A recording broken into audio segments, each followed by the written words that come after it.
নমস্কার।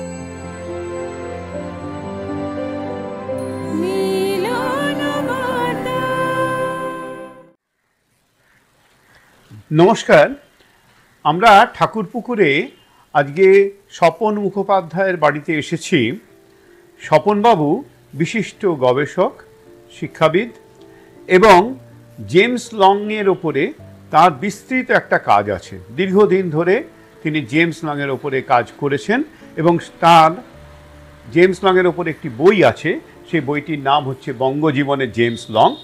সেই বইটি তিনি ইতিমধ্যেই প্রকাশ করেছেন এবং সেটি ছাড়িয়ে সারা পশ্চিমবঙ্গে সেটি বিশিষ্ট স্থান পেয়েছে। মানুষ তা এই বইটি সম্বন্ধে বিশেষভাবে আগ্রহী হয়েছেন। আমরা জানি জেমস লংয়ের ওপরে এর আগে বিনয়রঞ্জন রায়, শ্রদ্ধেয় বিনয়রঞ্জন রায়, তিনি জেমস লংয়ের ওপরে বইটি করেছেন, এটা বায়োগ্রাফি বলা যেতে পারে। এছাড়াও অমর দত্ত করেছেন। কিন্তু অতি আধুনিককালে স্বপনবাবুর কাজটা সারা এলাকায় বিশেষভাবে প্রভাব ফেলেছে। আমরা স্বপনবাবুর কাছে এসেছি আজকে এটা জানার জন্যে যে স্বপনবাবু এই যে বইটা লিখেছেন বঙ্গজীবনের জেমস লং, এটার তিনি এইটার ভাবনাটা তিনি কোত্থেকে পেয়েছেন।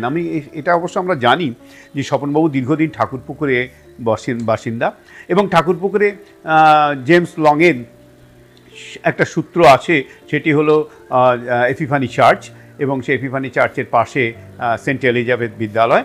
এগুলো জেমস লংয়ের সূত্র, এর সঙ্গে জেমস লংয়ের সূত্র খোঁজা গেছে এবং সেখানে জেমস লংয়ের নামে একটা প্ল্যাক দেওয়া আছে।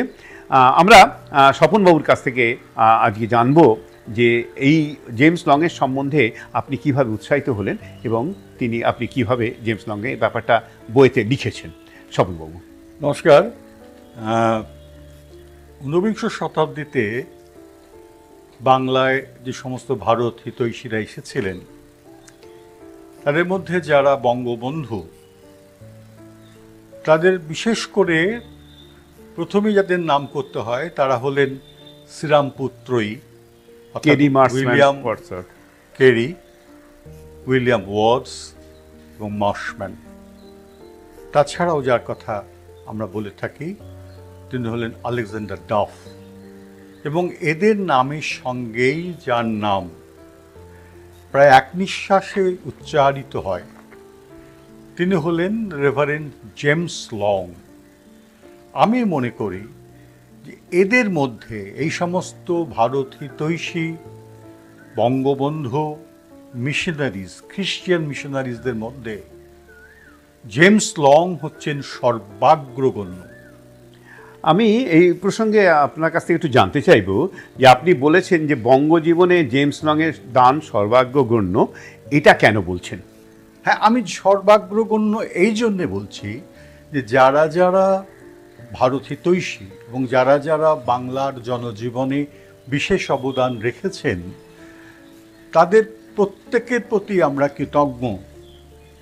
কিন্তু দেখা যায় যে এরা অধিকাংশই তারা কোনো একটি বিশেষ বিষয়ের উপরে তারা তাদের অবদান রেখেছেন। যেমন তারা কেউ শিক্ষায়, কেউ সাহিত্যে, কেউ সংস্কৃতিতে তাদের অবদান রেখেছেন। কিন্তু জেমস লং এমন একজন মিশনারিজ যিনি শিক্ষায়, সংস্কৃতিতে, সাহিত্যে, ইতিহাসে, দর্শনে এই সব বিষয়ে তো তার অবদান অনস্বীকার্য, যার জন্য বাঙালি চিরকাল তার কাছে কৃতজ্ঞ। কিন্তু তার থেকেও যেটা বড় তার অবদান সেটি হচ্ছে এই যে যারা পল্লী বাংলার একেবারে দূর পল্লী প্রান্তের প্রান্তিক জন, সেই সমস্ত কৃষকেরা, শ্রমিকেরা, কর্ষণজীবী মানুষেরা তাদের জীবন জীবিকার সঙ্গে নিজের জীবনকে একাত্ম করে যিনি সংগ্রাম করেছেন তিনি জেমস লং। সেই কারণে এই সার্বত্রিক জনজীবনে যে প্রভাব, যে অবদান আর কারু আছে বলে আমার মনে হয়নি। সেই কারণেই আমি জেমস লংকে সর্বাগ্রগণ্য বলছি। হ্যাঁ, আপনি সামান্য একটু ছুঁয়ে গেছেন। আমি একটু স্পেসিফিক করছি, এটা হচ্ছে নীল চাষিদের আন্দোলনে তার অবদানের কথা আমরা জানি, এটা নিয়ে আমরা পরে বিস্তৃতভাবে আলোচনা করব। কিন্তু আপনি বলেছেন শিক্ষা বিস্তারে জেমস লংয়ের একটা অসাধারণ ভূমিকা আছে।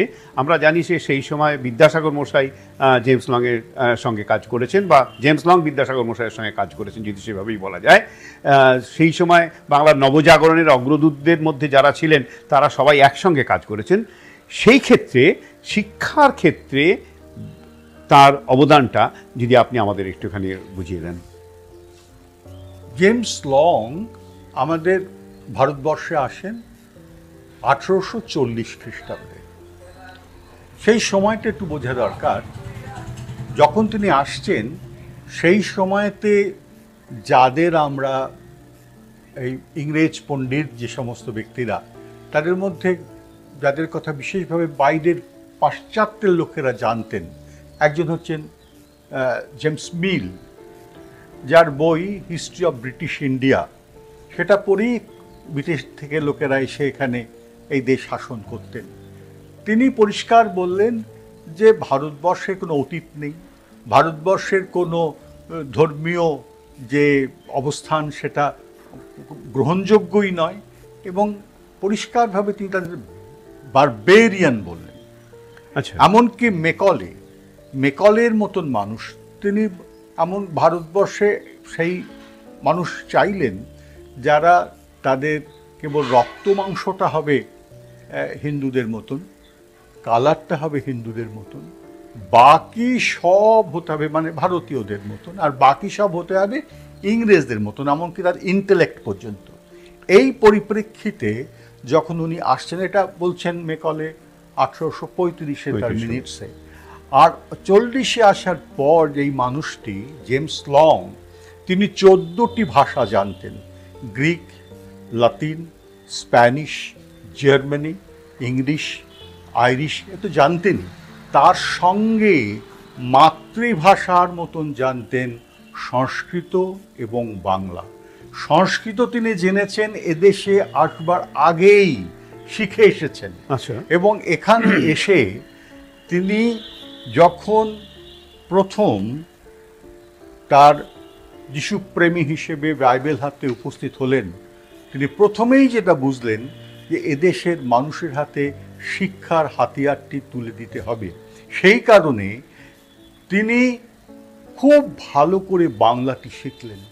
যে উপকারটি তিনি করলেন সেটি হচ্ছে বাঙালির মধ্যে যে হীনমন্যতা বোধটা ছিল সেটিকে একেবারে অপনয়ন করলেন তিনি জেমস লং। তিনি বললেন যে সারা পৃথিবীর মধ্যে যত সাহিত্য আছে তার মধ্যে সংস্কৃত সাহিত্য ভাণ্ডার হচ্ছে সর্বশ্রেষ্ঠ। তিনি তুলনামূলক যে সাহিত্যের বিচার করে দেখালেন যে কালিদাস শেক্সপিয়ারের থেকেও অনেক উঁচু দরের সাহিত্যিক।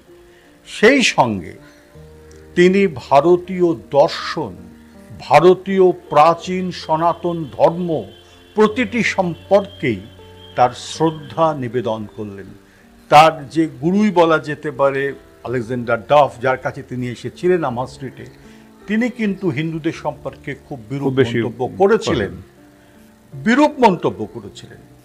কিন্তু সেখানে দাঁড়িয়ে জেমস লং বলছেন, আমি যতই হিন্দুদের সঙ্গে মিশছি, তাদের সঙ্গে পরিচিত হচ্ছি, ততই আমি তাদের বেশি করে ভালোবাসার অবস্থায় পৌঁছচ্ছি, অর্থাৎ তাদের আরও বেশি করে ভালোবাসতে পারছি। অর্থাৎ এর ভেতর দিয়ে তিনি এদেশের সংস্কৃতি, এদেশের অতীত যে ধর্ম, এদেশের মানুষদের যে ব্যবহার, তার প্রতি শ্রদ্ধা জ্ঞাপন করলেন। এইখানে দাঁড়িয়ে তার শিক্ষা সংস্কার শুরু হলো। যে কারণে স্বয়ং যে কথা আপনি বললেন বিদ্যাসাগরের কথা আমরা জানি যে ভারতবর্ষের বাংলার শিক্ষা বিস্তারে তার অবদানের কথা নতুন করে কিছু বলবার নেই। কিন্তু যেই মানুষটি যার ওপরে সব থেকে বেশি শিক্ষা বিস্তারে মানে বিশেষ করে আস্থা স্থাপন করেছিলেন, নির্ভর করেছিলেন, তিনি জেমস লং। এটা শুনতে একটু অবাক, হ্যাঁ, এটা সম্বন্ধে আর একটু যদি বিস্তৃত বলা যায়। আমরা জানি যে সেই সময়তে স্কুলের ছেলে মেয়েদের, বিশেষ করে গ্রামের স্কুলের ছেলে মেয়েদের কোনো বই তো ছিল না। সে বইগুলো লেখার দায়িত্ব নিলেন স্বয়ং বিদ্যাসাগর মশাই। এবং সেই সময়তে যেহেতু সেই শ্রীরামপুরে তখন শুরু হয়ে গেছে ছাপাখানা, বহু বাজে বইও প্রকাশিত হতে শুরু করে।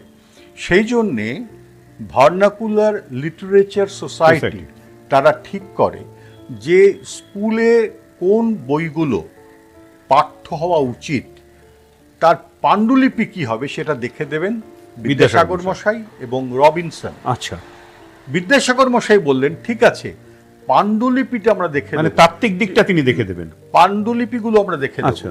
কিন্তু পাণ্ডুলিপিগুলো উপযুক্ত হবে কিনা গ্রামের স্কুলের ছেলে মেয়েদের পড়াবার জন্যে, সেটি প্রত্যেকটি ঠিক করে দেবেন যিনি, তিনি জেমস লং। বাহ, অসাধারণ। সভাপতি, আপনার মনে প্রশ্ন জাগতে পারে যে কেন জেমস লং কেন করে দেবেন, কেন করে দেবেন? এর কারণ হচ্ছে গ্রামীণ শিক্ষার বিস্তারে এই মানুষটির যা অবদান, যা অভিজ্ঞতা, সেটা সেই সময় আর তার প্রায় কারুর ছিল না বললেও ভুল হয় না।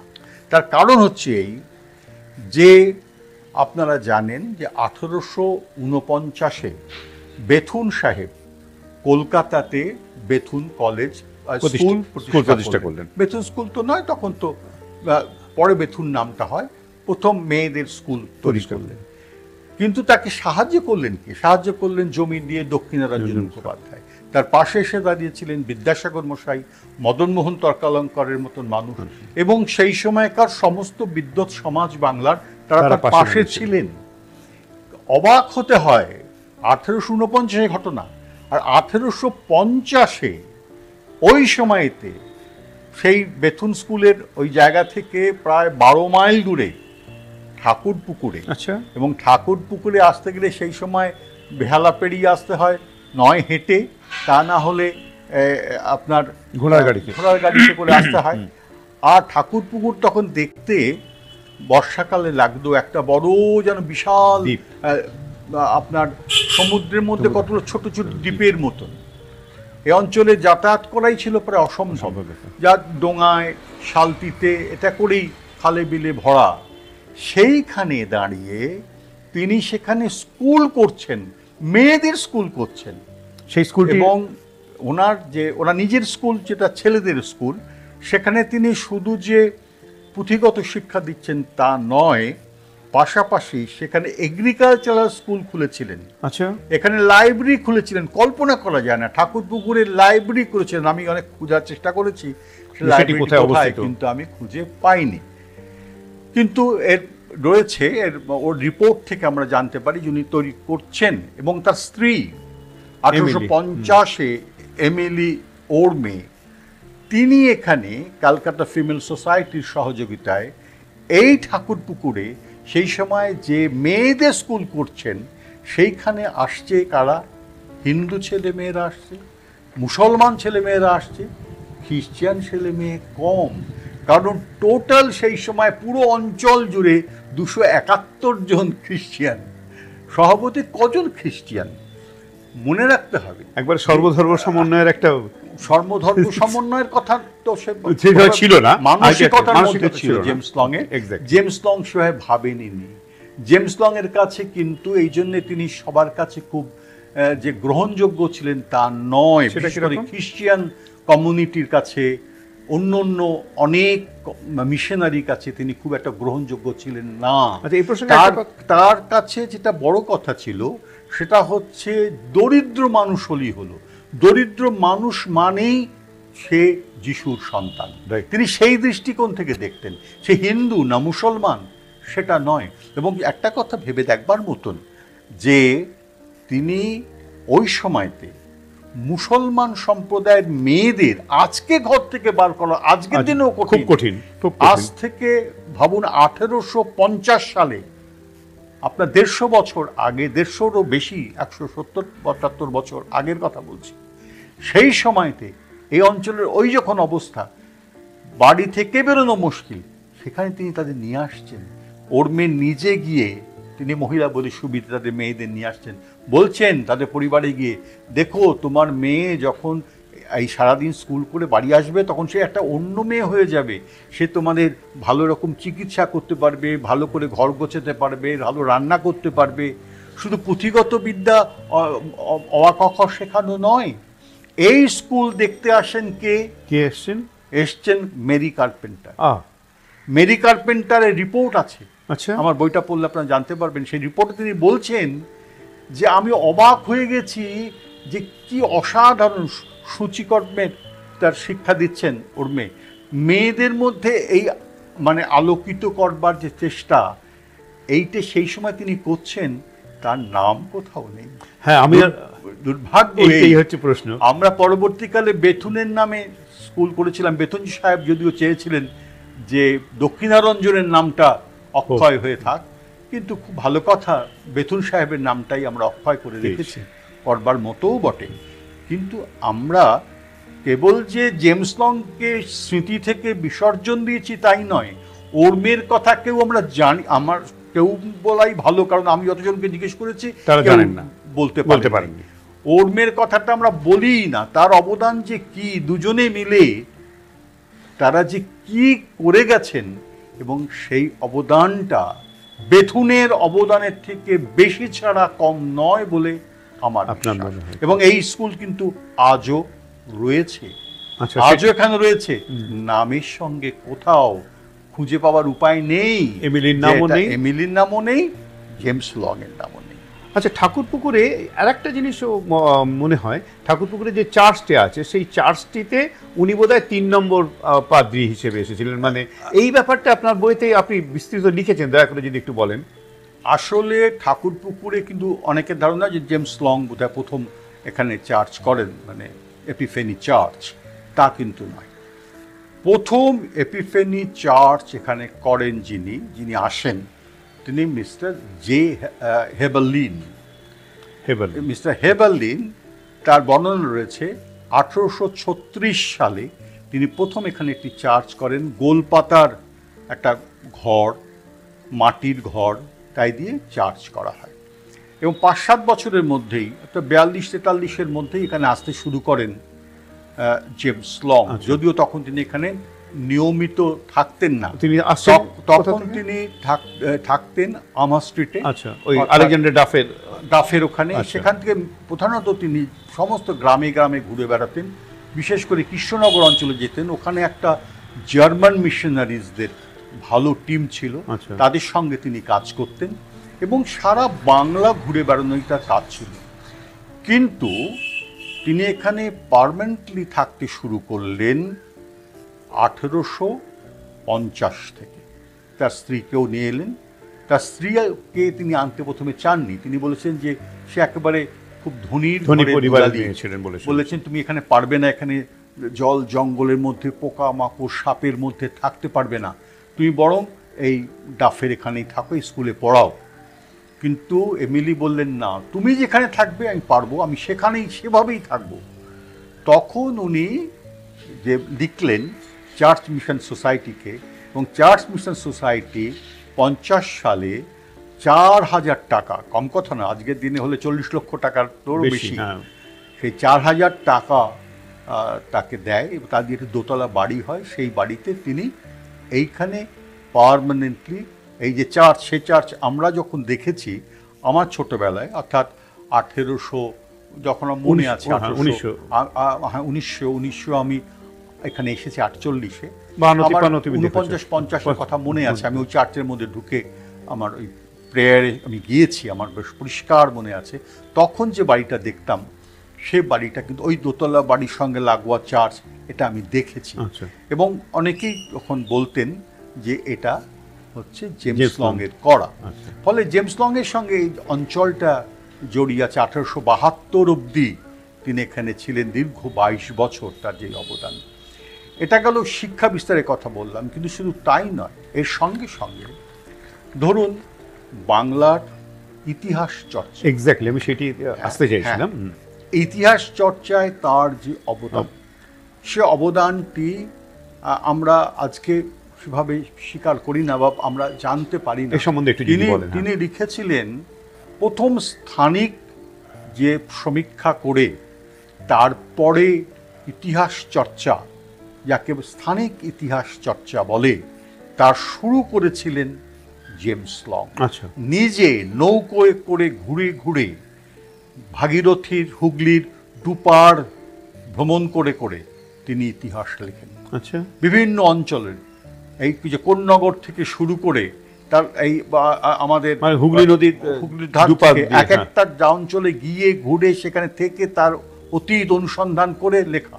এর নাম হচ্ছে ক্যালকাটা অ্যান্ড ইটস নেবারহুড। আচ্ছা, বিশাল। আচ্ছা। শুধু তাই নয়, বাংলার ইতিহাস সম্পর্কে দীর্ঘদিন ধরে যে অবমাননাকর কথা আমরা শুনতে পাই, আজও ইতিহাস আছে, বইতে আছে, লেখা হয়, হয়। যে বখতিয়ার খিলজি 17 জন ঘোষওয়ান নিয়ে এসে একেবারে লক্ষণ লক্ষণশীলকে হাঁটিয়ে দিলেন, দিয়েছিলেন। সেটা যে একেবারেই একটা হাস্যকর ব্যাপার, এটা একেবারে জোরের সঙ্গে যিনি বললেন তিনি জেমস লং। আচ্ছা, তিনি লক্ষণ সেনের এবং তার সভাসদদের, পণ্ডিতদের, সংস্কৃত পণ্ডিতদের উচ্ছ্বসিত প্রশংসা করলেন। মজার কথা, এগুলো কিন্তু কোনোদিন কোনো ইংরেজ সভাপতি করবে না। ঠিক, তারা বরং ঠিক। অতীতটা যত বেশি কালিমালিপ্ত করা যায় ততই ততই, ভালো। ততই। আর উনি সেই সমস্ত কালো মুছিয়ে দিয়ে সত্য আলোটাকে বার করে ইতিহাস আনছেন, তুলে সত্যকে আনছেন, বার করে। এই কাজ করেছেন। আর যেটা করলেন সাহিত্যের ক্ষেত্রেই বলতে হয়, যে হ্যাঁ, কারণে সেটা একটু বলা দরকার। যে কারণে তার চলে যাওয়ার পরে এরা বলেছিলেন এই যে লিটারেরি সোসাইটি তার সম্পর্কে এত যে শ্রদ্ধা জ্ঞাপন করেছিলেন, তার কারণ হচ্ছে যার অবদানের কথা। সেটা কি, তিনিই প্রথম বাংলা বইয়ের ক্যাটালগ তৈরি করে দিলেন। আচ্ছা, এবং তাই নয়, প্রত্যেকটি বই সম্পর্কে ছোট্ট নোট লিখে দিলেন। আচ্ছা, 517 জন বাংলা ভাষার লেখকদের একটা পরিচিতি তৈরি করলেন। এটা কি এখনো পাওয়া যায়? হ্যাঁ, নিশ্চয়ই। আচ্ছা। এবং এটি প্রকাশ করেছেন আমার সাহিত্য পরিষদ থেকে বেরিয়েছে, আছে এটি। আচ্ছা, এবং এটি না থাকলে বহু প্রাচীন বাংলা বই চিরতরে হারিয়ে যেত। আচ্ছা, এ প্রসঙ্গে একটা মজার কথা বলি, তিনি তার বইতে কিন্তু ইতিহাস মালা, কেরির ইতিহাস মালার কথা লেখেননি। আচ্ছা, অর্থাৎ তার জেমস লংস ক্যাটালগ থেকে তার পাওয়া যায় না। আচ্ছা, কারণটা কি? হ্যাঁ, এ সম্পর্কে আমি ফাদার দতিয়েনকে জিজ্ঞেস করেছিলাম। আচ্ছা। কারণ দতিয়েন এর উপরে কাজ করেছেন, ইতিহাস মালা সম্পাদনা করে একটা আমাদের মস্ত বড় কাজ করে দিয়ে গেছেন। আরেকজন মিশনারি আমাদের ফাদার দতিয়েন, পল দতিয়েন, তিনি আমাদের বললেন, হ্যাঁ আমাদের এখানে এসেছিলেন। সে তখনই আমি জিজ্ঞেস করি, আপনিও বোধহয় ছিলেন তখন, যে এটা কেন ইতিহাস মালার দাম প্রায় তখন সবাই জানতো। উনি বললেন পরিষ্কার, সেটা হচ্ছে অশালীন, অশালীন। অর্থাৎ একটা বাজ বিচার ছিল, যদি একেবারে অশালীন কিছু বই থাকে তার নাম তিনি দেননি। তাছাড়া সমস্ত বইয়ের নাম তিনি দিয়ে গেছেন। এই ক্যাটালগ তৈরি, এটা যে কত বড় একটা বাংলা সাহিত্যের উপকার করে গেছেন জেমস লং, সে কথা যারা জেমস লং গবেষক তারা জানেন, সাধারণ মানুষের মধ্যে খুব বেশি প্রচার। এই প্রসঙ্গে মোরালিটির একটা প্রশ্ন আছে। আপনি অশালীন বললেন, তার মানে মোরালিটির ব্যাপারটা জেমস লং এর মাথার মধ্যে ছিল, এবং কোনটা দিতে হবে এবং কোনটা দিতে হবে না এটা সম্বন্ধে পরিষ্কার একটা ধারণা ছিল। এই যে যতগুলো বই পেয়েছেন সবগুলি লিখেছেন তা নয়। সে তো বটে। আরো একটা কথা বল, আচ্ছা, আরো একটা কাজও তিনি করেছেন। যেহেতু বাংলার একেবারে পল্লী প্রান্তে তিনি ঘুরে বেরিয়েছেন, পায়ে হেঁটে ঘুরেছেন, দূরে দূরে যেসব জায়গায় তিনি গিয়েছেন, সেখানে গিয়ে সে তেঁতুল গাছের তলায়, আম গাছের তলায় বসে তিনি চাষি বউদের সঙ্গে কথা বলেছেন। আর সেই সঙ্গে প্রবাদ, প্রবচন এবং পল্লী জীবনের যে সামাজিক বৈশিষ্ট্য, সেগুলোর সঙ্গে এই প্রবাদ প্রবচনে কি সম্পর্ক, সেটি রচনা করে তিনি একটি অসামান্য কাজ করলেন। তিনি পথিকৃৎ এই কাজের বলা যেতে পারে। পরবর্তীকালে প্রবাদ প্রবচন নিয়ে অনেক কাজ হয়েছে, কিন্তু জেমস লং তার পথিকৃৎ। এবং শুধু বাংলার এই প্রবাদ প্রবচন নয়, সারা বিশ্বের, জার্মানির, ইতালির, পর্তুগিজ, স্প্যানিশ বিভিন্ন যে এই প্রবাদ প্রবচন, সেগুলোকে বাংলায় রূপান্তরিত করে রঙ্গলাল বন্দ্যোপাধ্যায় করেছেন। সেগুলোকে একত্রিত করে তিনি প্রকাশ করলেন। এটা বেরিয়েছে 1868-তে। আমার আর একটা জিনিস জানার আছে, সেটা হচ্ছে গাছপালা বিষয়ে তার হ্যাঁ। একটা কাজ আছে বলে আপনি লিখেছেন, সেটা যদি আমাদের একটু জানান। এটা এই জন্যই বলছিলাম যে সার্বত্রিক অবদান তার মতো আর কারো নেই। আপনি ঠিক বলেছেন। সেটা হলো এগ্রি হর্টিকালচারাল সোসাইটি, তখন ভাইস প্রেসিডেন্ট হচ্ছেন প্যারীচাঁদ মিত্র। ওটা একটা সাহেবদের জায়গা। প্যারীচাঁদ মিত্র সেখানে তার মতন তার মতন না তার মতন ব্যক্তি বলেই সেখানে ঠাঁই পেয়েছেন। বলে গেলে হবে না, তিনি তখন ক্যালকাটা লাইব্রেরি, মানে পরবর্তীকাল ন্যাশনাল লাইব্রেরি তিনি এডিটর, তিনি লাইব্রেরিয়ান। তার হাতেই তো গড়ে উঠেছেন হরিশ মুখোপাধ্যায়, তো তার হাতে গড়া মানুষ। ঠিক ঠিক। তা সেইখানে তিনি একটা অসাধারণ কাজ করেছেন, যার জন্যে যারা এগ্রিকালচারিস্ট বাংলার, তারা কিন্তু জেমস লংকে অত্যন্ত শ্রদ্ধার সঙ্গে দেখেন। আমি নিজে তো কেরি সাহেবও বোধহয় খানিকটা করেছেন। কেরি সাহেব কিন্তু শুরু প্রায় ধরুন এই কাজটা উনি যখন করছেন তখন হচ্ছে 1860-62 এরকম সময়তে, আরও আগের থেকে আরম্ভ করেছেন কাজটা, আরও আগে আরম্ভ করেছেন। কিন্তু এগ্রি হর্টিকালচারাল সোসাইটির জার্নালে যখন বার হতে শুরু করলো বাংলার এই গাছপালা সম্পর্কে বিবরণ একটার পর একটা সংখ্যাতে, আমি নিজে যখন সুভাষ গুহনিয়োগী এই এগ্রি হর্টিকালচারাল সোসাইটির প্রেসিডেন্ট ছিলেন, তখন আমি সুভাষদাকে নিয়ে গিয়ে লাইব্রেরি থেকে সেই অরিজিনাল বার করেছি। আচ্ছা। বার করে আমি আমার লেখাও বেরিয়েছে তার উপরে। সেখানে দেখা যায় যে সমস্ত গাছপালা কেবল বাংলার গাছপালা একবার চিরতরে হারিয়ে যাচ্ছে, সেগুলোকে তিনি অমর করে রেখেছেন। কিভাবে? যে উনি বলছেন যে লাতিন নামটাম দিয়ে কোনো লাভ নেই, একেবারে বাংলা নাম দিতে হবে, যা মানুষ চিনতে পারবে, বুঝতে পারবে। বাংলার কৃষক কি বোঝে? ওই লাতিন নাম আপনারা দিলেন আমাদের বটানিস্টদের, সেটা তারা উচ্চারণও করতে পারবে না, আরো বিকৃত হবে, বিকৃত হয়ে জিনিসটা হারিয়ে যাবে। ধরুন পানা, ছোট্ট কথা বলছি, পানা আছে অন্তত বাংলার বুকে, এই বিভিন্ন খেতে খামারে, জলে জঙ্গলে পানা আছে প্রায় 18 রকমের পানা। আচ্ছা। তারপরে একটা পানার নাম বাংলার কৃষকরা দিয়েছে ইঁদুর কানা পানা। আচ্ছা। মানে ইঁদুরের কানের মতন, ইঁদুরের কানের মতন দেখতে পানাগুলো। আচ্ছা আচ্ছা। উনি বলছেন এত সুন্দর নাম আর হয় না ফর আইডেন্টিফিকেশন অফ প্ল্যান্ট। এই ট্যাক্সোনমি বলে একটা কথা আছে, বটানি, অর্থাৎ তার দিয়ে আমরা নামগুলো নাম দিয়ে চেনা গাছটাকে, বলে নাম দিয়ে যদি চিনতে হয়, এই যে ইঁদুর কানা পানা বললে আপনি গ্রামের লোককে জিজ্ঞেস করবেন, তারা তো ওই পানাটাই বলে দেবে, তারা কনফিউজড হবে না। এইভাবে প্রত্যেকটা যে গাছপালা, তার কি উপকারিতা, কোথা থেকে এসেছে, কোথায় পাওয়া যায়, তার হ্যাবিট্যাট কি, এগুলো নিয়ে আলোচনা করছেন। আমার তার সঙ্গে প্রবাদ প্রবচনের যোগসূত্র খুঁজে বার করছেন, অর্থাৎ সোশিওলজিক্যাল সোশিও-সাইকোলজিক্যাল যে দৃষ্টিকোণটা দেখবার। যেমন একটা বলি, যেমন ধরুন তালবারে ঝোপে আর খেজুর বারে কোপে। আচ্ছা। এই যে কথাটা, মানেটা কি? মানে হচ্ছে ঝোপঝাড় যে এগুলোকে এড়িয়ে যে তাল গাছ উপরে উঠে যায়, তাই তালবারে ঝোপে। আচ্ছা। আর আমাদের খেজুর বারে কোপে, মানে খেজুর গাছ যত কাটবেন তত একটু একটু করে বড় হবে। আচ্ছা। এই কিন্তু এর সঙ্গে উনি যোগ করছেন কি?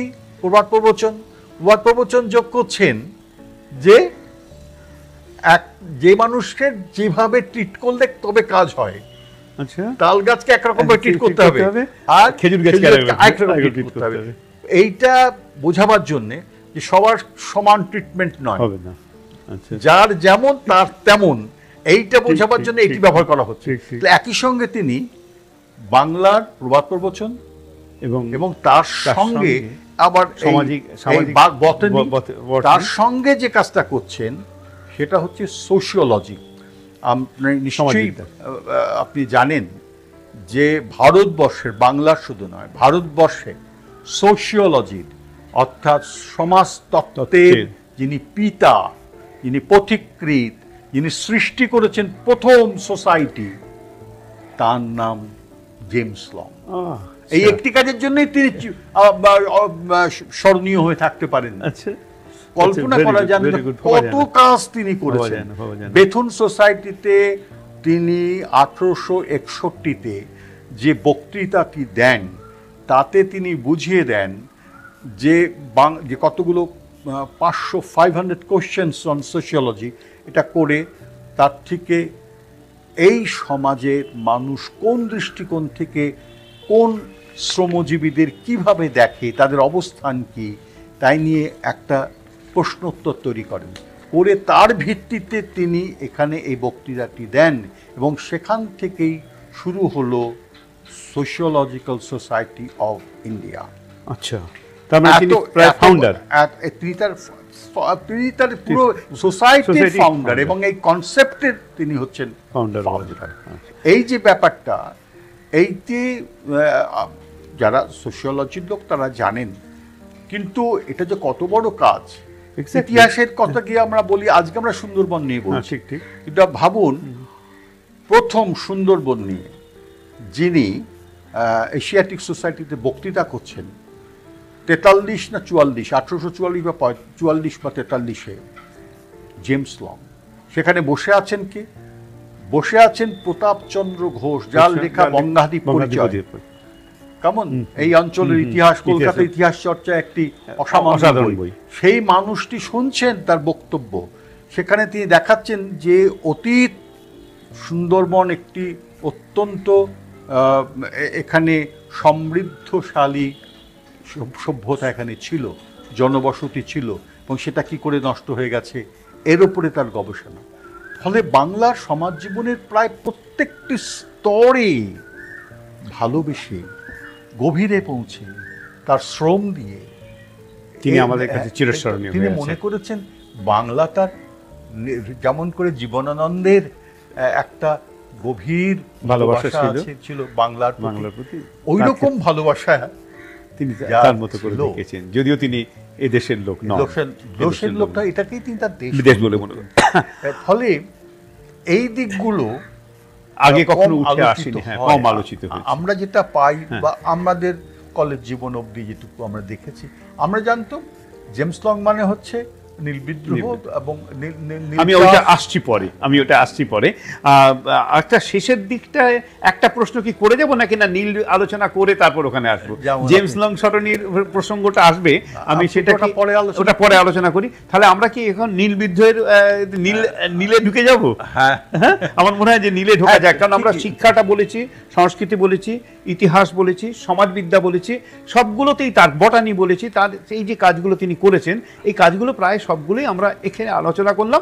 এই বইতে যারা মানে মোটামুটিভাবে এই সম্বন্ধে খোঁজ খবর নেবেন, তারা বঙ্গজীবনের জেমস লং আপনার লেখা বইটা যদি দেখে নেন, তাহলে সেক্ষেত্রে বিস্তারিত আলোচনা তিনি পাবেন। আমি এবারে আসতে চাইছি যে মূল যে ব্যাপারটা নিয়ে, অথবা মানে যে ব্যাপারটার জন্য জেমস লং বলে পরিচিত, সেই ব্যাপারটা নিয়ে আসব।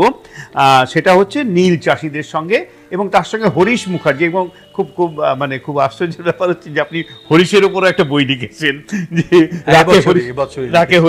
রাখে হরিশ মারেকে। তা এই ব্যাপারটাই আপনি এই ব্যাপারটা হরিশের আলোকপাত করেন। এই জন্য লিখতে পেরেছি বা আগ্রহী হয়েছি যে হরিশ এবং জেমস লং এরা ছিল একেবারে হরিহর আত্মা। আচ্ছা, এর পরস্পরে পরিপূরকও বলা যেতে পারে। যখন উনি আসতেন ঘোড়ার গাড়িতে করে এই আমা স্ট্রিট থেকে ঠাকুরপুকুরে, এই মোমেনপুর থেকে উনি প্রায় নেমে চলে যেতেন ওখান থেকে হরিশ মুখার্জির বাড়িতে। আচ্ছা, হরিশ মুখার্জির বাড়িটা ছিল হরিশ পার্কের ঠিক উল্টো দিকে। আচ্ছা আচ্ছা। এবং সেইখানে সমস্ত নীল চাষিদের নিয়ে তাদের কি কি সহায়তা দেওয়া যায়, তাদের অভাব অভিযোগগুলো শোনা, তাদের আইনি পরামর্শ দেওয়া, আর্থিক সাহায্য করা, তাদের পাশে দাঁড়িয়ে তাদের সাহায্য করা, এই কাজটা দুজনে মিলে করেছে। আচ্ছা, আমরা সংক্ষেপে আর আসবো না, আপনি একবারে পুরোটাই ঢুকুন। নীল চাষ, নীল বিদ্রোহ এবং নীলের যে ধারণা আছে, এটা বা আমরাও ছোটবেলায় বইতে যা পড়েছি, পড়ে মনে হতো যে জেমস লং আমাদের কাছে বিখ্যাত এই জন্যে যে তিনি দীনবন্ধু মিত্রের নীলদর্পণ নাটকটি ইংরেজিতে অনুবাদ করিয়ে প্রকাশ করেছেন।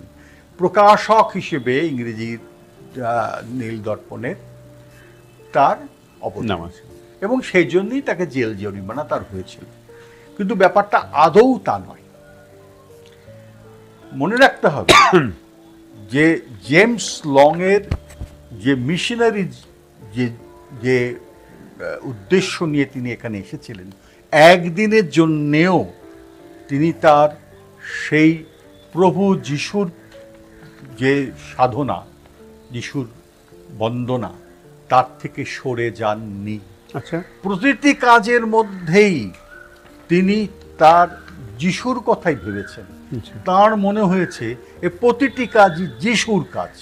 আচ্ছা, এখন নীল চাষটাকে কেন্দ্র করে কিভাবে তিনি ঢুকলেন, হ্যাঁ, এই অনুবাদের ব্যাপারটা অনেক পরে। আচ্ছা, একেবারে 42-43 সাল থেকে, আচ্ছা, ধরুন এটা 1861 আর 1842, 1842-43 যখন তিনি যাচ্ছেন কৃষ্ণনগরে, সেখানে গিয়ে তিনি জানতে পাচ্ছেন যে এই জায়গায় কি ভীষণ রকম অত্যাচার হচ্ছে চাষিদের উপর, এবং যারা করছে তারা হচ্ছে খ্রিস্টধর্মী কিছু ইংরেজ নীলকর সাহেব।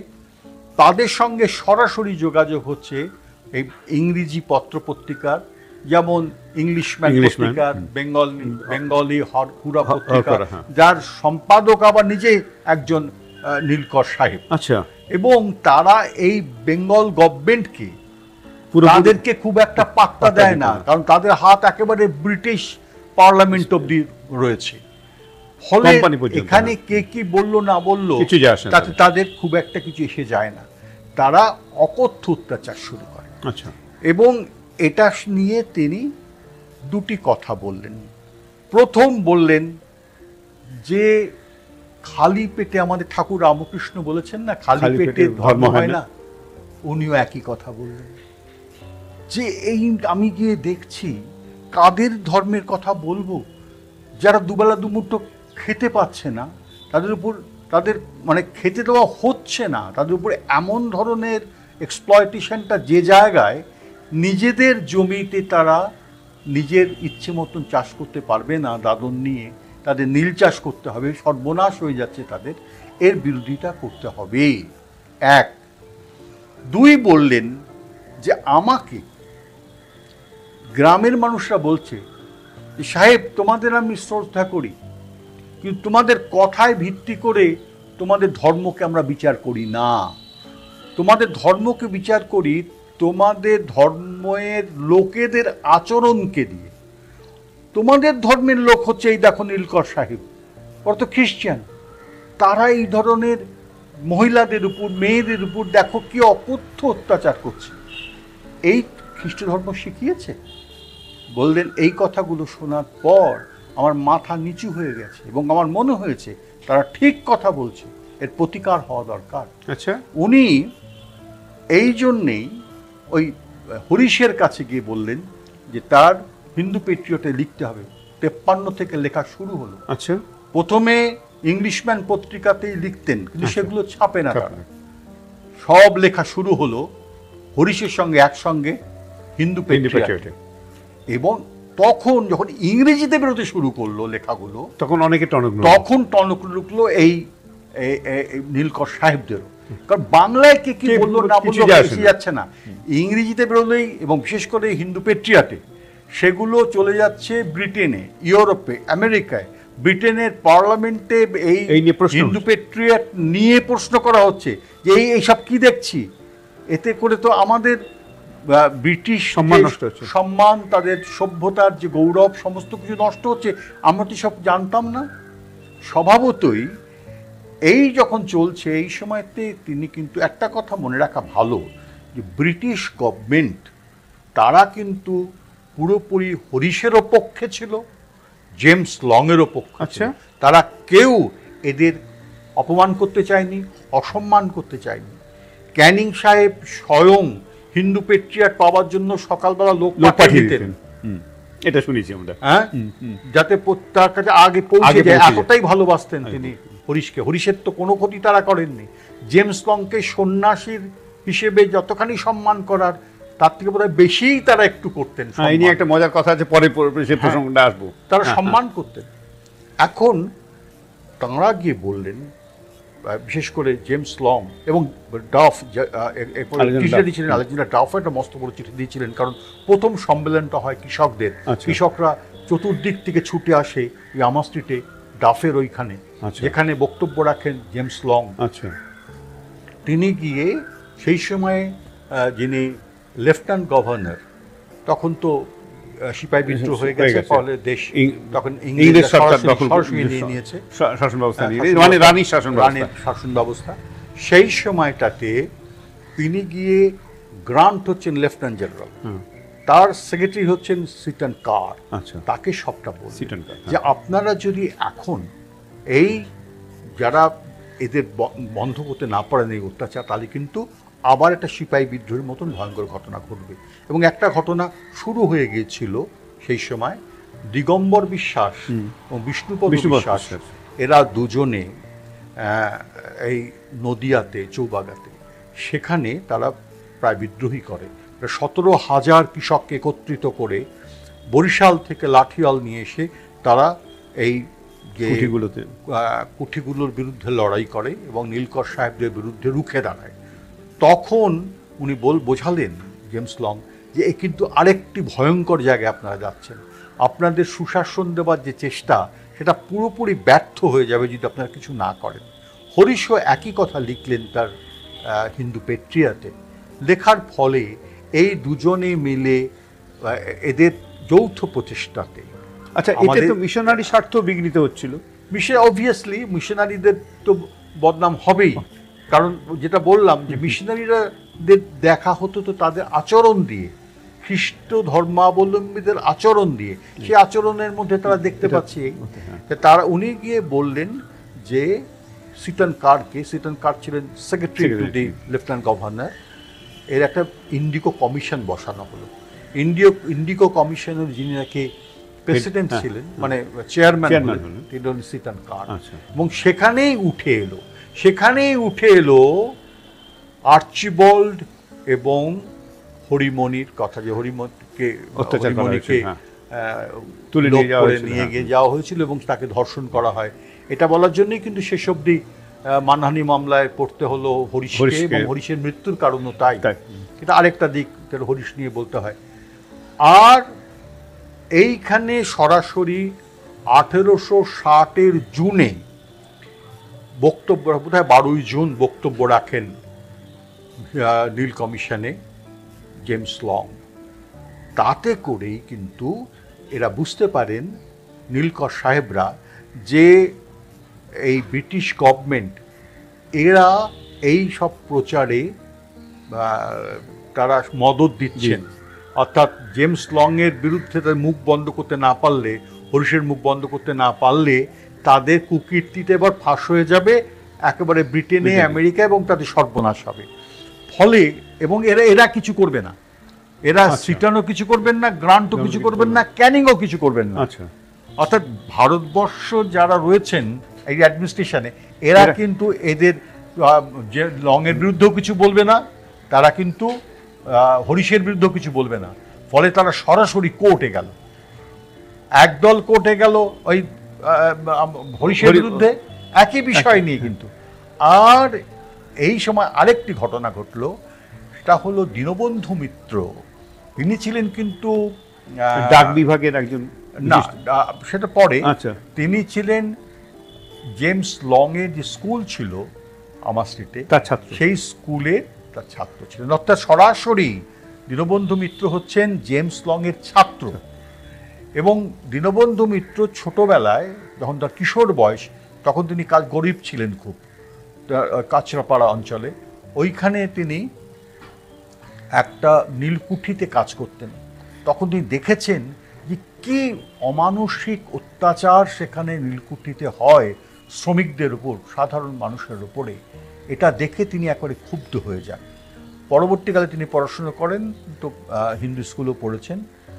তারপর হিন্দু কলেজ থেকে বেরিয়ে তিনি চাকরি পান ডাক বিভাগে। ডাক বিভাগে চাকরি পাওয়ার সুবিধা হচ্ছে তিনি সারা পশ্চিমবাংলা ঘুরেছেন, পশ্চিমবাংলা পুরো বাংলা ঘুরেছেন। তখন ঢাকাতে, তখন তিনি লিখলেন নীলদর্পণ 1861। 60 বেরোলো নীলদর্পণ, বেরোলো 60 এবং 61-তে এই বইটা তিনি, বাংলা বইটা তিনি পাঠিয়ে দিলেন জেমস লংকে, কারণ তিনি জানতেন জেমস লং বাংলা পড়ে বুঝবেন এবং এটা ঘটনাটা তাকে দেওয়ার মতন।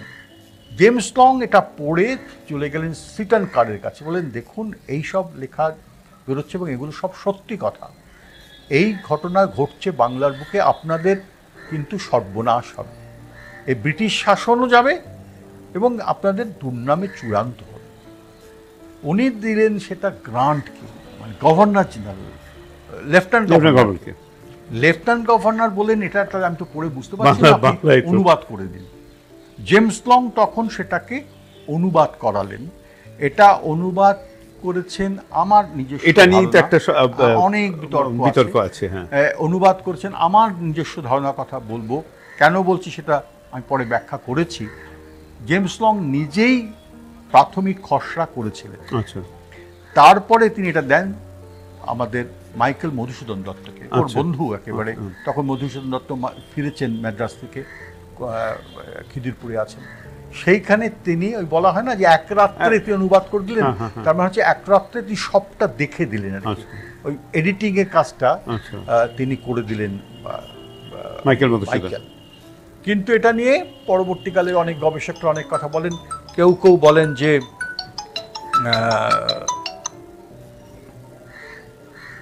কেউ বলেন যে এই কাজটা করেছিলেন শ্যামাচরণ শর্মা সরকার। শ্যামাচরণ সরকার ছিলেন সুপ্রিম কোর্টের একজন অনুবাদক। তিনি নাকি এটা করেছেন। তারা একটা যুক্তি দেন, যে যুক্তিটা আমার কাছে খুব গ্রহণযোগ্য মনে হয়নি, কারণ বঙ্কিমচন্দ্র ছিলেন দীনবন্ধুরও বন্ধু, আবার লংয়ের সঙ্গে তার সম্পর্ক ভালো ছিল, এদের সবাইকে চিনতেন এবং তার যোগাযোগ ছিল। তিনি বলেছেন যে এটি অনুবাদ করে দিয়েছেন লং সাহেব, না মাইকেল মধুসূদন দত্ত। ফলে এই দুজনের সঙ্গে সম্পর্ক। যাই হোক, লং এটা 500 কপি অনুবাদ করেন ইংলিশে, করিয়ে 500 কপি ছাপান অনুবাদ এবং লেখা থাকে বাই এ নেটিভ। আর বইতে কিছু লেখা থাকে না, কে অনুবাদ করেছেন না লেখা নেই, কে লিখেছেন লেখা নেই। এদিকে দীনবন্ধু মিত্র যেটা লিখেছিলেন সেটাও দীনবন্ধু নিজের নামে লেখেননি, সরকারি চাকরি কারোর নামে লেখেননি, এবং জানতো সবাই দীনবন্ধুর লেখা, কিন্তু কেউ কিছু বলেও নি।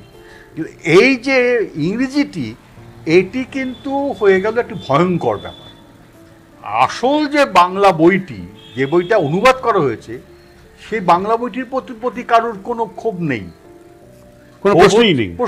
কেবলমাত্র আমাদের শিবনাথ শাস্ত্রী লিখছেন তার রামতনু লাহিড়ী ও তৎকালীন সমাজে, যে এই 1860-এ যে নীলদর্পণ প্রকাশিত হলো, কোথা হইতে প্রকাশিত হইল, কে প্রকাশ করিল কিচ্ছু জানি না, কেবল আমাদের রক্ত গরম হইয়া উঠিল, ক্ষেত্রমণির জন্য আমরা পাগল হইয়া গেলাম, এবং রোগ সাহেবকে আর কিছু করিতে না পারি আমরা দাঁতে ছুরিবার জন্য প্রস্তুত হইলাম।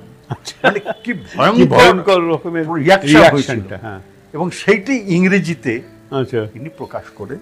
এবং জেমস লং যেটা আরেকটা ভয়ঙ্কর কাজ করেছিলেন, সেটা হচ্ছে তার অ্যাক্সেস ছিল এই ব্রিটিশ গভর্নমেন্টের একেবারে সদর দপ্তরে, সেখানে যে খামগুলো থাকে, হার ম্যাজিস্ট্রিস সার্ভিস, সেই খামের মধ্যে করে সেই এক একটি করে বই তিনি বিশেষ বিশেষ লোকদের সারা পৃথিবী জুড়ে পাঠিয়ে দিয়েছিলেন। ইংল্যান্ডে তো বটেই, সে কাঁদে কাঁদে পাঠিয়েছিলেন, তার নামের লিস্ট আমার বইতে রয়েছে। সে কাকে কাকে পাঠিয়েছিলেন। এইতে সর্বনাশ হয়। সর্বনাশ হলো এই যে যারা নাকি নীলকর সাহেবদের।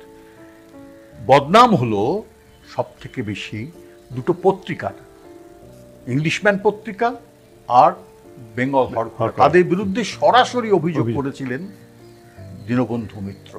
তিনি লিখছেন যে যীশু খ্রিস্টকে ধরিয়ে দিয়েছিলেন জুদা 30 30টি দুকাত। স্বর্ণ মুদ্রার 30 জন্য। দুকাত, হ্যাঁ।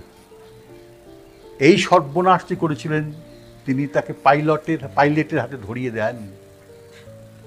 আর সহস্র স্বর্ণ মুদ্রার জন্যে এই পত্রিকার সম্পাদকরা তোমরা এই সর্বনাশ করছো বাংলার কৃষকদের। এই বক্তব্যটির আমার কাছে রয়েছে, আপনাদের দেখাতে পারি। তার যে ইন্ট্রোডাকশন দিচ্ছেন, সেই ইন্ট্রোডাকশনে লিখছেন annals of Bengal and it is true and in plain words. প্রত্যেকটি কথা এন্ডোর্স করছেন জেমস লং, যেটা সত্যি কথা বলেছেন এই লেখক অর্থাৎ দীনবন্ধু মিত্র। কোথাও নাম বলেননি, কোনো জায়গায় নাম নেই, নিজের ছিলই না, নামও ছিল হ্যাঁ, না। ছিল না। নামটা ছিল যার, তিনি হলেন মুদ্রাকর, সি ম্যানুয়াল, যিনি নাকি এটি ছেপেছেন বইটা। প্রিন্টার। তখন নিয়ম ছিল যে বইয়ের প্রিন্টার তার নাম ছাপতে হবে, লেখকের নাম না ছাপলেও হয়, প্রকাশকের নাম না ছাপলেও হয়।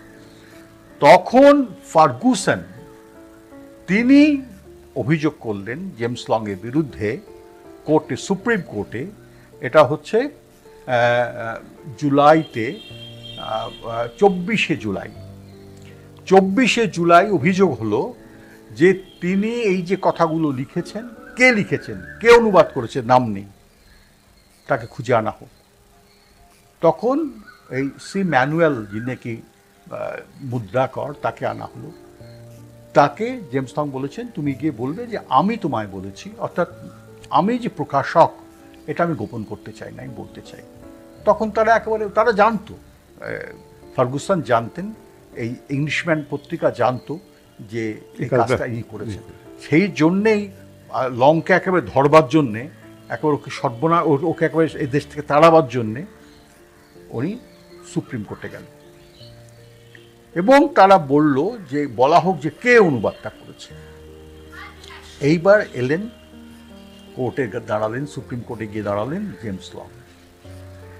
ওই সময় সুপ্রিম কোর্টের যিনি চিফ জাস্টিস ছিলেন মর্ডান ওয়েলস তাকে প্রশ্ন করেন যে আচ্ছা, আপনি তো একজন মিশনারি, তা আপনি কেন সব রাজনীতির মধ্যে ঢুকেছেন? উনি যিশুর অনুষঙ্গ আপনার বইতে লেখা আছে, আপনি কেন এর মধ্যে ঢুকেছেন? এই প্রথম অভিযোগ। আর দ্বিতীয় অভিযোগ কে করেছে বলুন, অনুবাদটা কে করেছে, লেখেননি কেন? একটা জিনিস মনে রাখতে হবে যে এইখানটাতে সর্বনাশটা করেছিলেন কিন্তু জেমস লং নিজে। ওই ইন্ট্রোডাকশন না, ওটা একটা ইন্ট্রোডাকশনটা আপনার পড়ে দেখবেন, জেমস লং একটা ইন্ট্রোডাকশন লেখেন। আচ্ছা, হ্যাঁ, ওটা নিজের নামে না, জেমস ইন্ট্রোডাকশন একটা, আর একটা হচ্ছে যেটা নাকি বইয়ের ভূমিকা যে দীনবন্ধু লিখেছেন সেইটা। আচ্ছা, এই ইন্ট্রোডাকশনে তিনি এমন কথা লিখেছেন যেগুলো এক একটা বলা যেতে পারে এই নীলকর সাহেবদের কফিনে পেড়ে।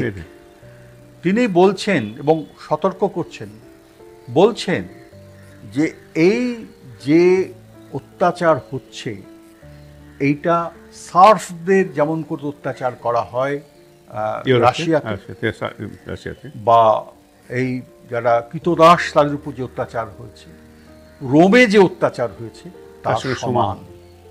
এবং এর ফলে যারা ভারতকে সুশাসন দিতে চান, যারা ভারতকে উন্নত করতে চান, যারা টিচার্স অফ বেঙ্গল, যারা বিল্ডার্স অফ বেঙ্গল, যারা ভারতকে সুশাসন দেওয়ার জন্য যে ব্রিটিশ প্রশাসন চেষ্টা করছেন, সব চেষ্টা সিসিফাসের মতন ব্যর্থ হচ্ছে। দি ওয়ার্ড সিসিফাস, অর্থাৎ সিসিফাসের ঘটনাটা আপনারা জানেন যে সিসিফাসের রাজা অভিশপ্ত ছিলেন।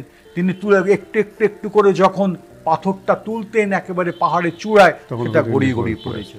অর্থাৎ এদের যারা ভারত গড়ে তোলবার চেষ্টা করছেন, তাদের সমস্ত চেষ্টাকে ব্যর্থ করে দিচ্ছেন যারা, তারা এই সমস্ত অত্যাচারী, এসব লম্পট নীল চাষিরা।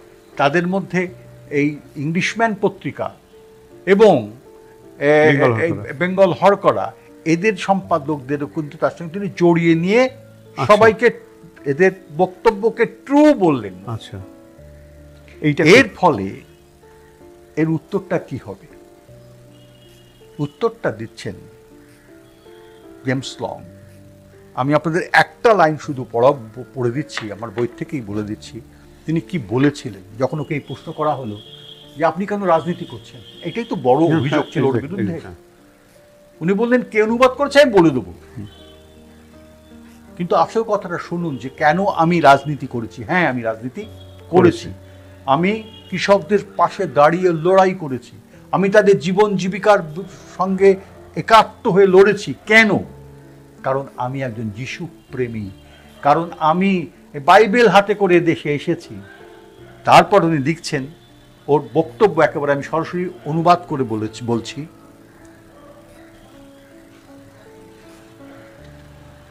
আজকাল অনেকে রাজনীতি শব্দটিকে বড় বেশি সংকীর্ণ অর্থে সীমাবদ্ধ রাখতে চান, তাই হয়তো কথাটা একটু বেশি রাজনৈতিক শোনাবে, কিন্তু খ্রিস্টানত্ব নিজেই বৃহত্তর অর্থে রাজনৈতিক। কারণ গোড়ার দিকে এই খ্রিস্ট বিশ্বাস রোমের দাসত্বের বিরুদ্ধে তীব্র আঘাত এনেছিল। মধ্যযুগে যে সমস্ত ভূমিদাস সামন্ত প্রভুদের অত্যাচারে নিপীড়িত ছিল তাদের আশ্রয় দিয়েছিল। সংস্কার আন্দোলনের সময় কৃষক শ্রেণীর ঘরে স্বাধীনতা এনেছিল। আর আধুনিক যুগে ওয়েস্ট ইন্ডিজে দাসপ্রথার অবসান ঘটিয়েছে, আমেরিকার কৃতদাস প্রথার বিরুদ্ধে প্রতিবাদ জানিয়েছে, আর এখন সমস্ত ভুবন জুড়ে আদিম অধিবাসীদের সুরক্ষা আবরণ দান করেছে। তারপর তিনি বলছেন যে, শেষ করছেন, আমি সবটা পড়ছি না, যতক্ষণ আমার হাতে একটা কলম থাকবে, আমার জীবন থাকবে, ততক্ষণ আমি এই রাজনীতি করে যাব, কারণ আমি যিশু প্রেমী। বাহ, এই যে বক্তব্য, এই বক্তব্যটি বলার পর আমাদের ওয়েলস বলেন, চিফ জাস্টিস বলেন যে আপনি যা বলছেন আমরা শুনবো, কিন্তু এটা অবান্তর, এই কেসটার সঙ্গে আপনার এই বক্তব্যের সঙ্গে যুক্ত নয়। ফলে আপনি যা বলার লিখিতভাবে দিন, এবং সেই লিখিত বক্তব্যটি পাওয়া যায়, ইট ইজ এ ডকুমেন্ট, এবং তার জেল জরিমানা হয়। এইখানে একটা প্রশ্ন আছে যে তার জেল হলো বটে, প্রথমত তিনি জেলে গেলেন না, তার জন্য একটা আলাদা ব্যবস্থা করা হলো, আর তার স্ত্রী তার সঙ্গে জেলে গেলেন, এই ব্যাপারটাকে একটু যদি বুঝিয়ে বলেন। ঠিক ঠিক ঠিক। প্রথম কথা বলি যে এই জেল জরিমানাতে কিন্তু ভীষণ ভীষণ রকমভাবে অখুশি হয়েছিলেন, অপমানিত হয়েছিলেন, দুঃখিত হয়েছিলেন ব্রিটিশ প্রশাসন। এটা আগে একটু মাথায় রাখতে হবে। অর্থাৎ গ্রান্ট সাহেব পরে দুঃখ করেছেন, মেরি সিটন তো সিটন তো বলেছেন যে আমার উচিত ছিল এটা বলা, আমি বলেছি অনুবাদ করতে। গ্রান্ট ক্যানিং বললেন তোমরা কেন বললে না যে অনুবাদ করতে তোমরা বলেছ। এটা না বলে এই মানুষটিকে আমরা কষ্ট দিয়েছি, এই মানুষটির জেল জরিমানা, অপমান তো হলো একটা। এবং আরেকটা, তারাও এটাও বুঝেছিলেন ব্রিটিশ অ্যাডমিনিস্ট্রেশন, যে সমস্ত যে বেঙ্গলি ইন্টালেকচুয়ালস, ইন্টেলিজেন্সিয়া, তারা এক জায়গায় গিয়েছিল। সিপাহী বিদ্রোহের সময় কিন্তু হরিশ ছাড়া সবাই বিরুদ্ধে ছিল, ব্রিটিশ সরকারদের সঙ্গে ছিল। একজনও সিপাহী বিদ্রোহকে সমর্থন করেনি, কোনো সেই সময়কার সমাজপতি তারা কেউ সমর্থন করেনি, কেউ না, লোন এক্সেপশন হরিশ মুখোপাধ্যায়।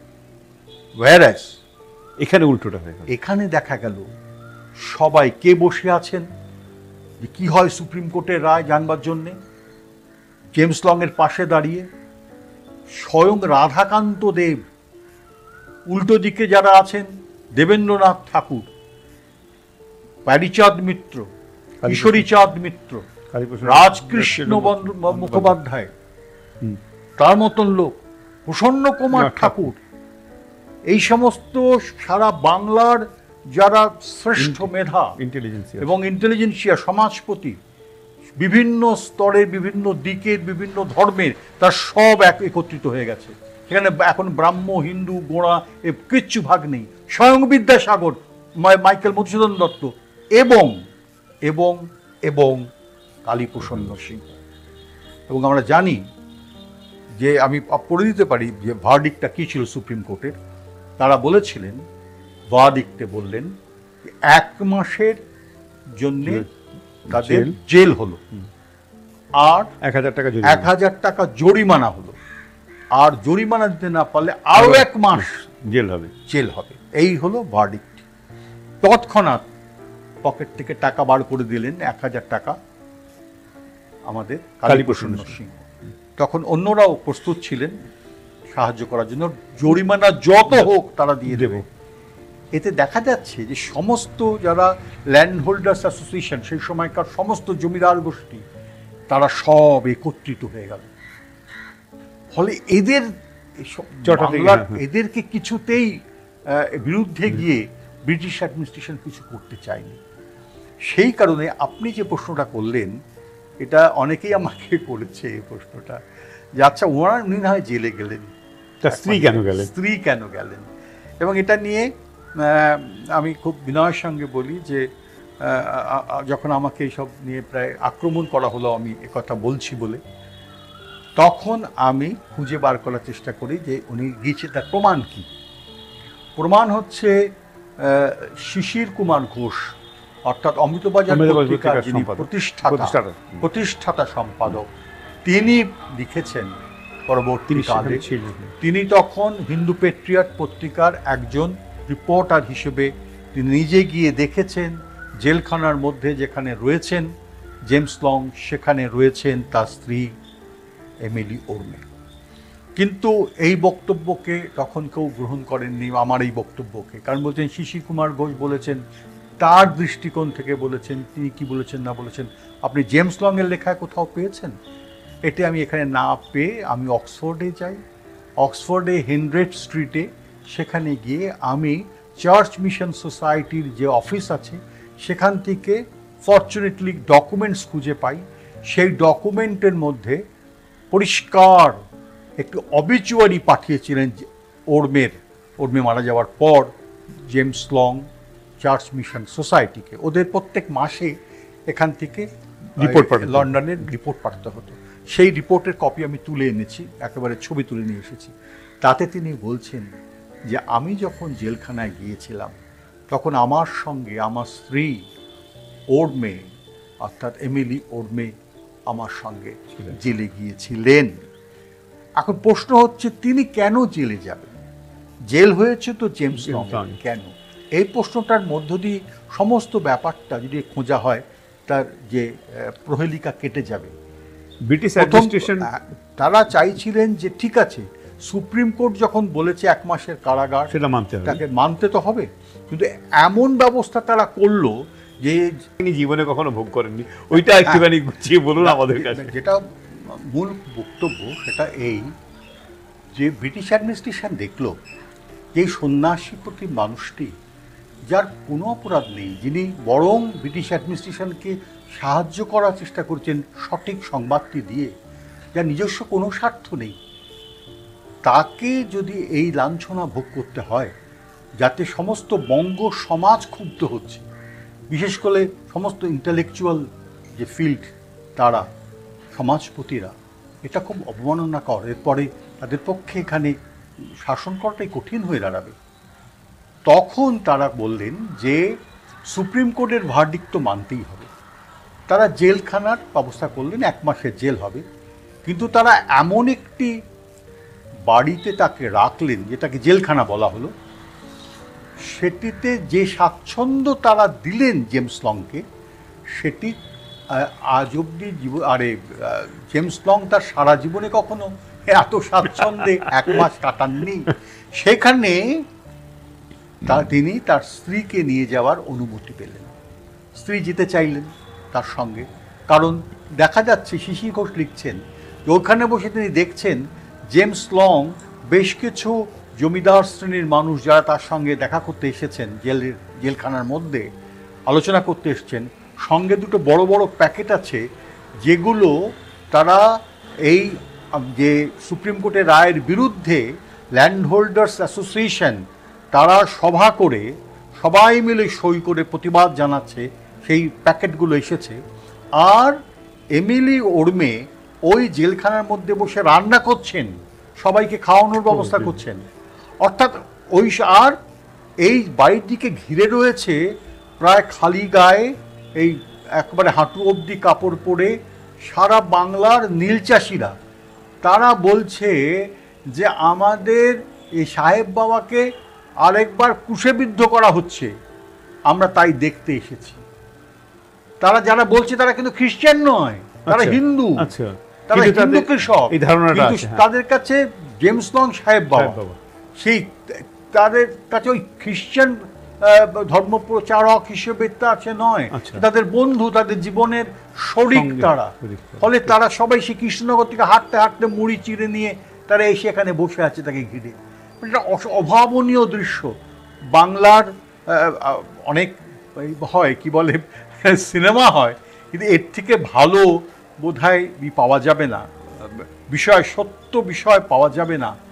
কত নাটকীয় দেখুন। 1 মাস পরে তিনি চলে আসেন এই ঠাকুরপুকুরেই, আবার ওখান থেকে চলে এলেন। মজার কথা হচ্ছে, কেন এটা বলতে পারছি, দীনবন্ধুর মৃত্যুর কি কোনো হয়েছিল, শাস্তি হয়েছিল? হয়নি। দীনবন্ধু মিত্রের 2য় ভলিউম যখন বেরোলো তখনও দীনবন্ধু মিত্রর নামেই নীলদর্পণ বেরোচ্ছে। সেটি প্রকাশ করেছিলেন কালীপ্রসন্ন সিংহ এবং বিনে পয়সায় তিনি সবাইকে বিলি করেছেন। কই ব্রিটিশরা তো কিছু বলেনি, বরং দীনবন্ধু মিত্রকে রায় বাহাদুর উপাধি দিয়েছে। তার বিরুদ্ধে আসল যে লিখলো তাকে তো কিছু বললো না। এতে বোঝা যায় ব্রিটিশ গভর্নমেন্ট কিন্তু ওর বিরুদ্ধে ছিল না। এবং 62তেই ওকে আবার রাশিয়ায় পাঠানো হয়। আরো অনেক কথাই ব্যাপারে বলবার আছে। আচ্ছা, এখানে কি ওই কথাটা ছেড়ে নেবে?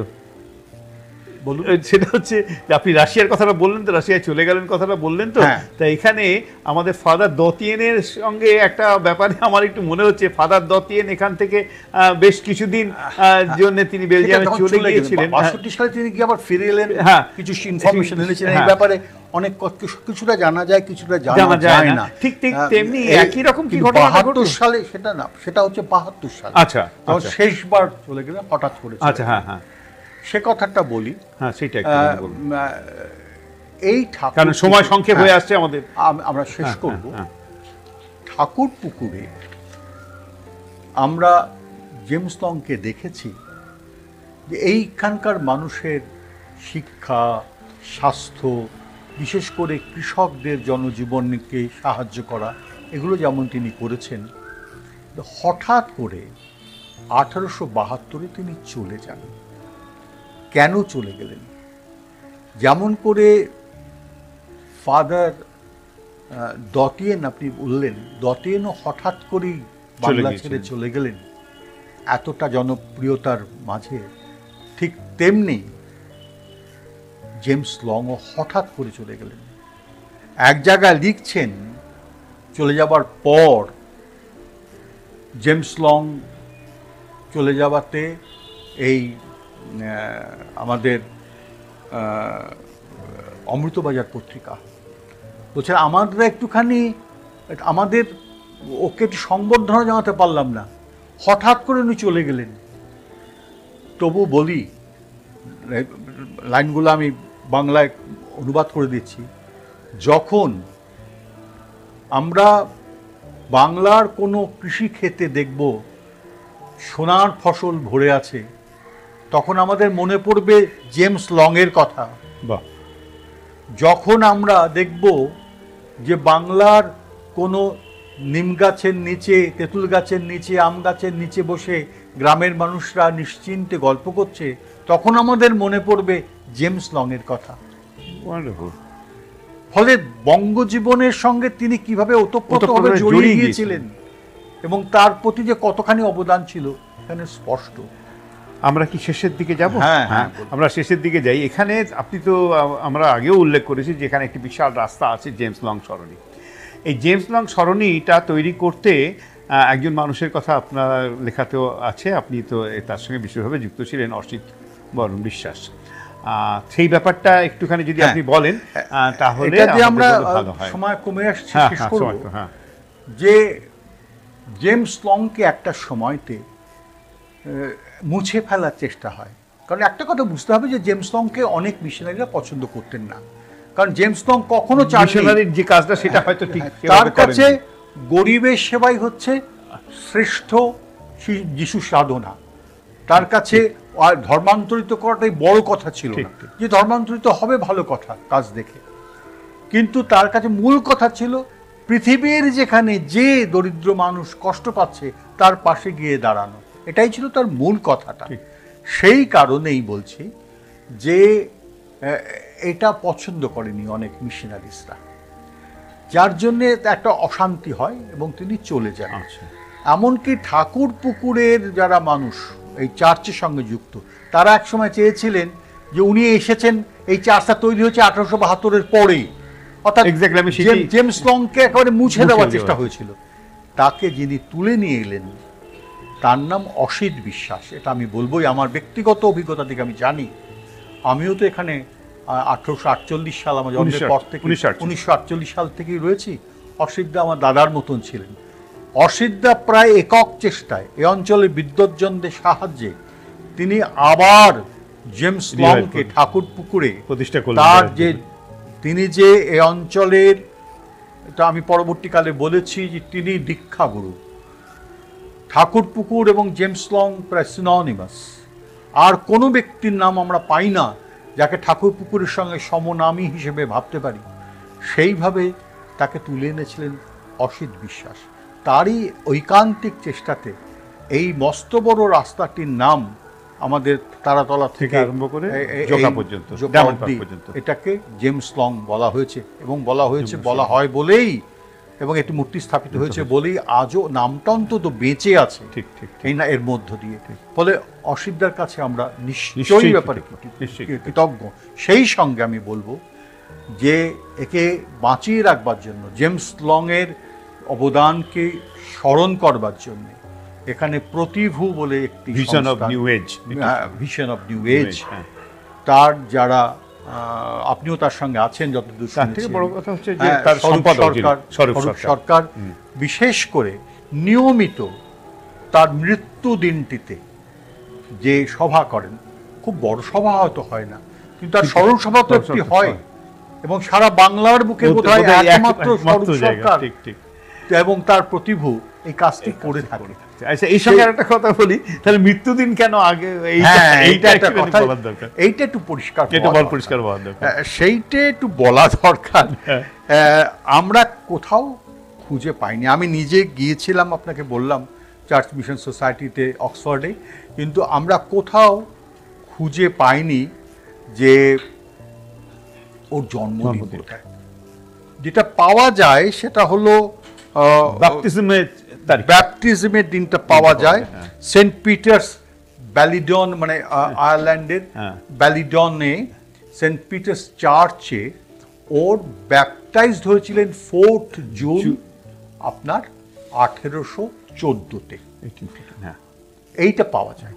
এবং আপনারা জানেন খ্রিস্টান মিশনারিজদের কাছে বা খ্রিস্টান কমিউনিটির কাছেও এই ব্যাপটিজমের দিনটাই অনেকে মনে করেন প্রকৃত জন্মদিন।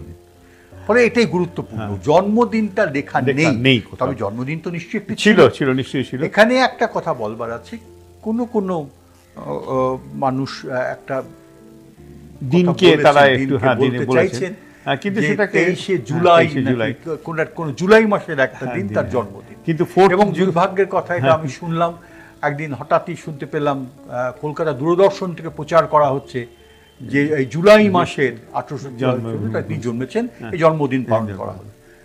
খুব ভালো কথা, যদি জন্মদিনটা আমরা পাই, খুব ভালো। যিনি এটা আমাদের বলতে পারবেন তার কাছে আমরা কৃতজ্ঞ থাকবো। যারা we are lovers of James long, তারা তার কাছে কৃতজ্ঞ থাকবো। কিন্তু এর কোনো বিশ্বাসযোগ্য দিন আমরা কোথাও নথিপত্রে খুঁজে পাইনি। আয়ারল্যান্ডে আমিও গিয়ে খোঁজ করেছিলাম, যখন আয়ারল্যান্ডে গিয়েছিলাম তখন সেখানেও খোঁজ করেছিলাম, ওই বিশেষ গির্জাতেও আমরা গিয়েছিলাম, কিন্তু তারা সেখানে জন্মদিন কিছু রেকর্ড করে রাখতে পারেননি। এখন প্রশ্ন হচ্ছে, এটা বলা হয় রেকর্ড করে রাখতে পারেনি, দেখাতে পারেননি, জন্মদিন হিসেবে কিছু দেখাতে পারেনি। জন্মদিন তো নিশ্চয়ই এটা ছিল, এবং সেটা একটা কথা পরিষ্কার, 4 জুনের আগে হতে হবে 100। এখন এটা জুলাই মাসে কি করে হয়? ব্যাপটিজমটা তো আর আগে হতে পারে না, জন্মদিনটা পরে হতে পারে না। এটা তো রিডিকুলাস একটা ব্যাপার। কিন্তু ঘটনা যেটা, সেটা হচ্ছে শঙ্কর সেনগুপ্তর একটি বইয়ের ভূমিকাতে রবীন্দ্র কুমার দাশগুপ্তের মতন মহাপণ্ডিত মানুষ, যিনি সেই সময় কলকাতা আমাদের ন্যাশনাল লাইব্রেরিয়ান, লাইব্রেরিয়ান। তার পাণ্ডিত্য নিয়ে তো কোনো প্রশ্ন নেই, কিন্তু তার একটা ভূমিকাতে তিনি একটা জায়গায় লিখেছেন যে অমুক তারিখটা জন্মদিন, অমুক তারিখটা মৃত্যুদিন, এটা তিনি খুব ক্যাজুয়ালি লিখেছেন। এখন জেনেই লিখুন তার কোনো জায়গায় ভুল হয়েছে, অথবা এমন হতে পারে যে আমরা যেটা সংগ্রহ করে এনেছি 4 জুন এইটাই ভুল, নয় 4 জুন ভুল, 9 জুলাই ভুল, দুটোর একটা। যিনিই বলুন, আমিই বলি বা তিনিই বলুন বা যত বড় পণ্ডিত মানুষই বলুন, তার পাণ্ডিত্যকে ছোট করছি না। যারা এটা খুঁজে বার করার চেষ্টা করছেন তাদের প্রতি অত্যন্ত শ্রদ্ধা রেখে বলছি যে ডকুমেন্ট যদি পাওয়া যায় তাহলে পরে আমরা তাদের কাছে চিরকৃতজ্ঞ থাকবো। তাহলে আর মৃত্যুদিন পালন করতে হয় না, বা মৃত্যুদিনও পালন করবো, আমরা জন্মদিনটাও পালন করতে পারবো। এবং এই উপলক্ষে আমি বলবো যে একটা প্রস্তাব আমি রেখে শেষ করতে চাইবো, যদি আপনার কোনো প্রশ্ন থাকে বলুন। সেটা হচ্ছে এই যে ঠাকুরপুকুরে জেমস লংকে বিশেষভাবে স্মরণ করবার জন্যে ঠাকুরপুকুর স্টেশন, যেটা মেট্রো রেলে হচ্ছে, আমি প্রস্তাব দেবো, এবং প্রতিভুও সে কথা বলেছেন, আপনি প্রতিভুর কাছেও আমি আবেদন রেখেছি, জেমস লং স্মৃতিরক্ষা সমিতিও সেই কথাটা বলেছেন। এই স্টেশনটার নাম যদি জেমস লং এর নামে হয় তাহলে আমরা খুবই কৃতজ্ঞ থাকবো, এবং বাঙালি হিসেবে বঙ্গ জীবনে যে মানুষটির এতটাই অবদান, তার প্রতি আমাদের সত্যিকারের শ্রদ্ধা নিবেদন করা হবে। এই কথা বলে আপনাদের যারা জেমস লং সম্পর্কে এতটাই উৎসাহী, জেমস লংকে যারা ভালোবাসেন, ইতিহাসকে যারা ভালোবাসেন, আমার মনে হয় যারা বাঙালিকে ভালোবাসেন, বঙ্গজীবনকে ভালোবাসেন, বঙ্গ সংস্কৃতিকে ভালোবাসেন, তারাই জেমস লংকে ভালোবাসেন। সেই ভালোবাসার নিদর্শন আপনাদের এই প্রচেষ্টা। আপনাদের সবাইকে নমস্কার। আপনাকে ধন্যবাদ। স্বপনবাবুকে আমরা ধন্যবাদ জানাচ্ছি। 1 ঘন্টার বেশি সময় ধরে তিনি জেমস লংয়ের সম্বন্ধে যা বললেন তা আসলে এক ধরনের স্মৃতিতর্পণ।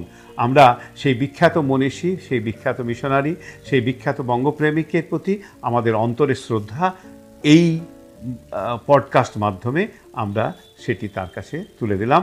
আমাদের কৃতজ্ঞতার স্বরূপ সেটি উৎসর্গীকৃত হলো। সকলকে ধন্যবাদ।